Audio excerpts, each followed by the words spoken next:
Assalamualaikum warahmatullahi wabarakatuh. Kali ini kita akan membahas tentang analisis deskriptif untuk variabel tunggal. Data yang kita pakai, data yang pernah saya pakai sebelumnya. Di sini ada beberapa data dengan tipe yang berbeda. Contohnya misalnya gender, datanya data nominal, asal juga data nominal dengan 3 pilihan, IPS 1, IP semester 1, IPS 2, IPS 3, IPK itu merupakan data rasio. Kalau di SPSS kategorinya scale. Terus ada data kategori yang ini merupakan data ordinal karena memiliki tingkatan. Data yang berikutnya ada data pretest, ada posttest. Yang kesemuanya data ordinal. Skala 1 sampai 5.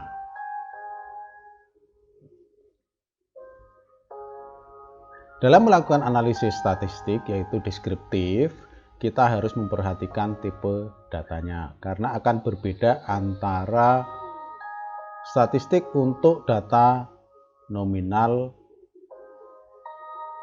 ordinal, interval, rasio, khususnya berkaitan dengan alat analisisnya.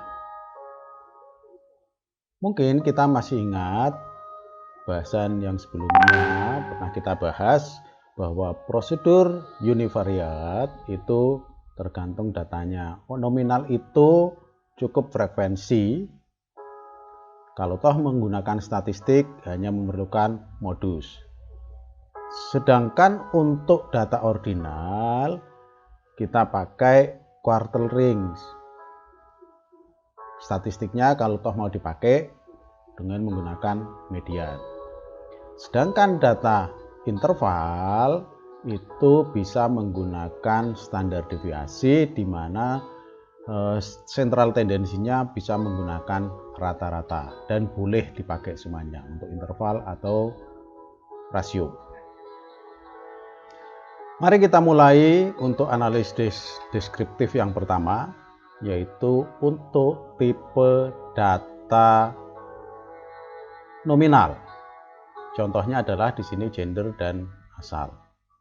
Langkah yang kita lakukan adalah pilih analyze, pilih deskriptif, pilih frekuensi. Yang akan kita deskripsikan apa? Misalnya gender tadi, jenis kelamin. Kita masukkan ke sebelah kanan, memanfaatkan tanda panah. Klik sehingga muncul variabel. Terus di sini ada tanda centang di display frekuensi tables.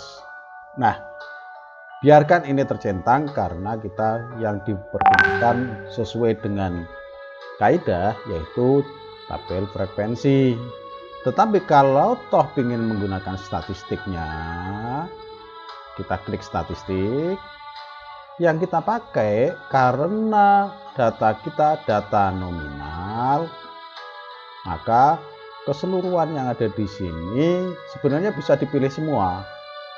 Cuma mempertimbangkan data yang nominal, kita hanya boleh pakai mode. Continue. Oke. Nah, di sini sudah muncul hasil analisis di output SPSS. Kalau toh kita mau membuat keterangan atau penjelasan atau interpretasi, kita bisa copy data ini ke software yang lain, misalnya ke MS Word. Kita tinggal klik tabel yang akan kita copy. Misalnya kita pakai yang pertama, Ctrl C atau Ctrl C habis itu masukkan di MS Word. Ada dua cara.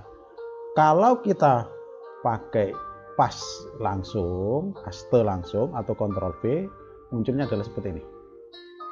Ini bisa dirubah-rubah.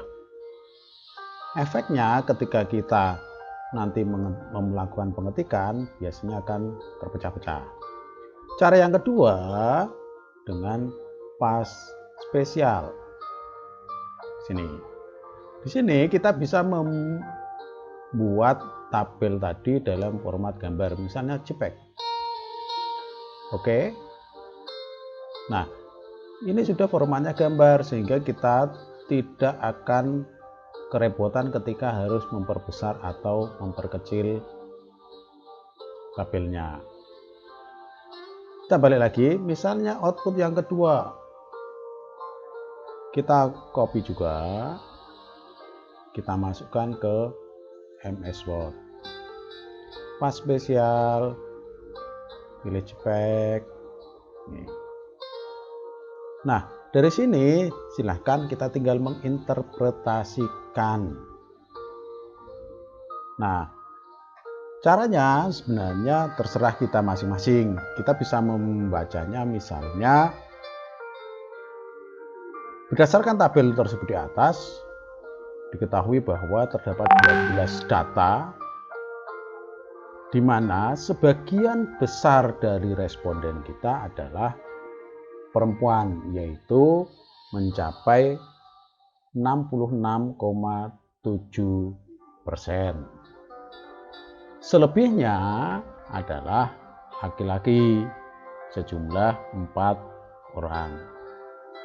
Itu salah satu cara mendeskripsikannya. Yang kedua, kita melakukan analisis deskriptif terhadap data ordinal. Untuk data ordinal sebenarnya hampir sama dengan data nominal. Kita contohkan misalnya kategori. Nah, untuk kategori sesuai kaidah bahwa untuk data ordinal boleh menggunakan frekuensi aja, kalau toh statistiknya yang dipakai adalah kuartil. Sehingga kita mulai dengan analyze deskriptif frekuensi yang tadi udah kita lakukan, kita keluarkan, kita pakai kategori. Display frekuensi biarkan saja. Statistik yang diperlukan seperti kita ketahui untuk data ordinal adalah kuartil. Nah, terus kita continue. Habis itu kita oke. Sehingga akan muncul hasil output SPSS. Sama dengan tadi, kita bisa menjelaskan hasil output kita. Kalau mau kita pindahkan sama dengan tadi, kita copy terus masukkan ke MS Word. Kita pakai yang mode grafik aja, paste spesial, pakai picture. Oke. Nah, dari sini akan ketahuan bahwa frekuensi dari masing-masing untuk kategori adalah seperti ini. Kita bisa menjelaskannya secara singkat, misalnya dari 12 data penelitian kita, ternyata sebagian besar lulus dengan memuaskan, yaitu mencapai 50%. Sedangkan yang dengan pujian hanya 2 orang dari 12 responden atau 16,7%. Selebihnya dengan kategori sangat memuaskan. Untuk yang lain, data kategori sama, silahkan dicoba. Analisis deskriptif yang ketiga adalah untuk tipe data interval atau rasio. Ini termasuk dalam kategori parametrik maksud saya. Contohnya adalah IP semester 1 misalnya. Nah, caranya adalah dengan analyze deskriptif frekuensi kita kembalikan yang sudah kita olah, kita deskripsikan IP semester 1. Nah, karena IP merupakan data rasio scale di statistik di SPSS, display frekuensi tabel nggak perlu, karena bisa jadi keseluruhan data kita itu nilainya berbeda-beda. Yang sangat kita perlukan adalah statistik. Nah, untuk data interval rasio yang paling penting adalah min. Tetapi kalau toh mau dicari yang lainnya juga boleh. Terus standar deviasinya, statistik yang lain kalau mau dimasukkan semuanya boleh. Silahkan. Kita klik continue. Oke.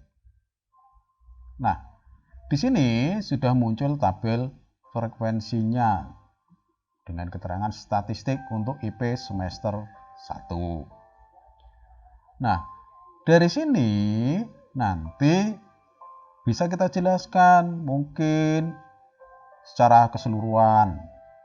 Kalau mau di-copy ke MS Word seperti tadi bisa juga.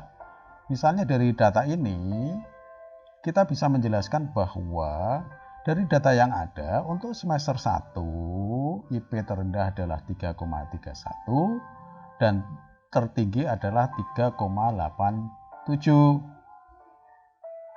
dengan standar deviasi 0,1 sekian dan seterusnya. Silakan jelasnya, dan diperoleh nilai rata-rata sebesar 3,58. Artinya bahwa rata-rata IP semester 1 untuk data keseluruhan adalah 3,58.